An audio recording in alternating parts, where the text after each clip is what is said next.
Hey gang, Will here from Ashland Fly Shop. We have wrapped up salmon fly fishing on the Rogue and we are starting to think about early season summer steelhead, like our favorite time of year here in Southern Oregon. We love chasing these fish around and it's just the very beginnings of it. So we're going to talk a little bit about an overview and how to approach it if you're in the area or coming to the area. So let's go. So the way these fish come into the upper river in the summertime, let's say June through September, we really see these small groups of fish kind of come up through the river. I feel like they really push through the lower section, the canyon section, Grants Pass. They really hustle up into the upper river where they really have this cold water refuge for them to kind of slow down, find their holding spots, waiting for fall rains to, to pair up and start spawning and stuff. So we really see these little groups. So the thing that I feel you want to approach them is you don't really want to go out and do these heroic sessions, like these all-day sessions. You really want to go out during like the peak times, which I really feel is going to be the early morning. Early morning, very little activity on the water at that point. Any recreation hasn't happened yet for the day. And you've got these nice clear runs that haven't been disturbed. And if there's a fish resting in there, you've got a really good shot at them because they've come all this way. They're pretty charged up. We can get some really hot fish this time of year, whether they're 20 inches or 10 pounds. We can get some really, really nice, super bright fish here. Lots of prospecting, right? We're really looking for these fish. So you can't be too invested in finding one, right? Evening's fine, once the recreation has died down or whatever. Evening can be good too, but I just feel like the water's a bit warmer then. We've had the heat of the day. So I think that early morning, if you can get out, if you're in the area, you can get out for a couple hours, 6 to 8, something like that. First light, a couple hours, that is really going to be your best bet at finding one of these fish. And it's not unrealistic that you will if you're able to get out, for multiple sessions. So let's talk a little bit about the approaches that we take to finding them. If you follow us here at the shop, we are dedicated swing fisher people here. So we love to get the two-handed rods out. I know lots of people are thinking about it right now, ready to put the, spider web thin trout tippets away and get back to our rope that we use to fish for these fish. But in the early season, we do a lot of Scandinavian style or Scandi fishing. This is an appropriate time of year to look for a fish on the surface or just under the surface. Scandinavian lines can be really good if you've got a little bit of casting under your belt, you've been fishing Skagit for a while, you want to take the leap into Scandi, this is a good time to do it. It's a great time too because you can work on your casts. There's not a lot of risk involved. You're not going to be missing a lot of chances really, so you can really work on your cast a lot at this time of year. Get your Scandi casting down. As these fish start to kind of pile into the river, you're going to become a better and better caster and have a legitimate shot. But I would fish, if you want to fish on the surface, you can. Waking flies, we do a fair bit of that. We've had some really good results in that the last several years.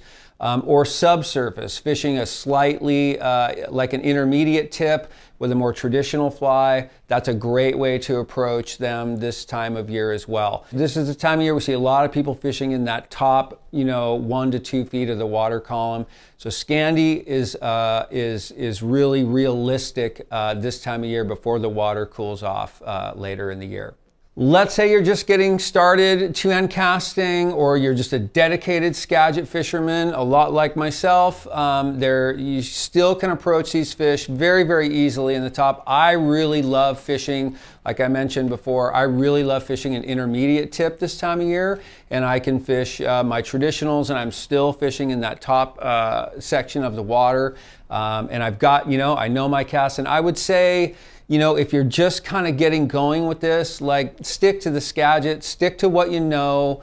If you don't have a lot of time on the Skagit, this is a great opportunity to really work it out, really spend your time casting, getting your casting together before making that transition to a totally different line that I feel like requires some different casts. But you know, you can absolutely stick with the Skagit, and then it's also a great time. Like, it's not like the fish are only looking in that section of the water. They will be more prone to looking up, but they will absolutely still hammer a small intruder, and that can be extremely good at this time of year as well. We like the little mini intruders, the smaller with the size 6 or 4 hook, fished on a T8 style, 10 feet. You don't have to fish real deep at all. So really comfortable, lightweight setup, easy to cast. So Skagit, if you're a Skagit guy and that's where you're at, it's a perfect time of year for that as well. Nymphing, great, awesome. The thing about nymphing this time of year, the water is typically a bit higher, actually quite a bit higher than we're gonna see once we get to September and the flows really come down. So if you're a nympher, if you nymph fish, you're gonna have to find your spots. That's gonna be the deal. You have to find your spots where you can really get good drift on these fish, and the fish really have to be there because there's not a ton of them around, right? So they're not packed into all the A, B, and C lies throughout the section of the river. They're really gonna be in those A+ lies. And sometimes you just can't get to them right now with nymphs, unless you're in a boat, and then you can sort of anchor up or you can fish, and that's great. But if you're fishing from the bank, some of those spots can be hard to get into. Be careful. If there's a spot, you know where they are, but it's high water and you really kind of got to get there to reach them, like, please be careful, use a wading staff. But all the same stuff we always use: large stoneflies, small droppers, size 10s, pheasant tails, red copper johns, all that stuff works eternally. So that's all good stuff. But that's sort of the take on nymphing, is you've really gotta find these fish where they're gonna hold in the river. Lastly, we'll just talk a little bit about the Upper Rogue. So my favorite stretch for targeting early summer steelhead is really gonna be from Shady Cove to Tuvell Park or downstream of there. That's where you have wonderful water conditions, great water temperature, more open, definitely a bit more swinging water in there, but some great nymphing water in there as well, some great buckets where they can hang out. But that water in there is really lovely. You'll find good temperatures in there throughout the summer. Once you get down below, getting down into the Gold Hill area, you're going to start to see those temperatures kick up a bit, especially as we get more into July and August, and it'll be a little inhospitable for the fish. So they will be in that section. Tuvell Park, love it. So much great water in Tuvell Park.